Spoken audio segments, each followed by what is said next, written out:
Racing 92 Bordeaux-Bègles, rencontre capitale dans la course phase finale ce dimanche après-midi à la Paris La Défense Arena pour le compte de la 20e journée de top 14. Rencontre primordiale également pour le Racing 92 en quête de confiance à une semaine de son quart de finale européen face au stade toulousain. Début de match parfait de la part des Franciliens qui vont marquer le premier essai de la rencontre par l'intermédiaire de Bernard Leroux. Le troisième ligne international qui faisait son retour trouve la solution en force au ras du poteau pour inscrire cette première réalisation. 7-6, le temps pour Bordeaux de réagir dans ce premier acte avec ce contre-assassin mené et conclu 80 mètres plus loin par le demi-de-mêlée Yann Lesgourg. La course folle de Yann Lesgourg qui dépasse tout le monde à la course. On revoit ce ballon qui gicle derrière la mêlée, le coup de patte de Cameron Woki et derrière le festival de Yann Lesgourg qui se défait de Simon Zebo et d'Henri Chavancy à la course. 13-7, l'UBB va doubler la mise quelques minutes plus tard à peine au terme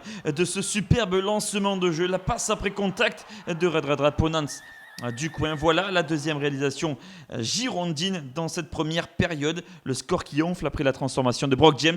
20-7, le Racing 92 est refroidi donc dans cette première période et va réagir peu avant la demi-heure de jeu. Le deuxième essai francilien est conclu par le deuxième ligne irlandais Donat Charayan, idéalement servi après contact par son compatriote Simon Zebo. Le score à la pause, 20-14 pour Bordeaux-Bègles qui mène après une première période très ouverte et mieux maîtrisée de la part des Girondins.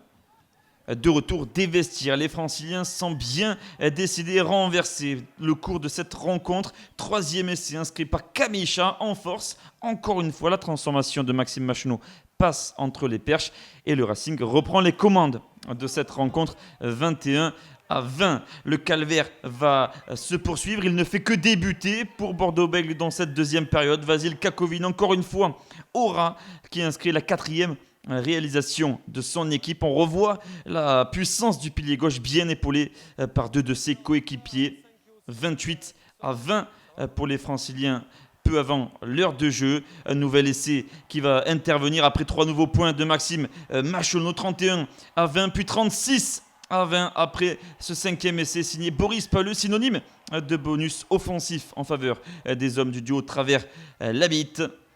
L'essai qui va être transformé par Maxime Macheneau, impeccable ce dimanche face au Perche. Et le score qui n'en finit plus d'enfler, donc 38-20. Le Racing qui est intenable en cette fin de match et qui va inscrire une sixième réalisation. C'est Simon Zebo à la conclusion, le seul trois quarts à avoir marqué un essai du côté du Racing ce dimanche. Idéalement servi par le tout jeune Antoine Gibert dans le fermé. 45-20. Bordeaux-Bègles n'a plus marqué depuis la 24e minute de cette rencontre et va sauver l'honneur dans cette seconde période.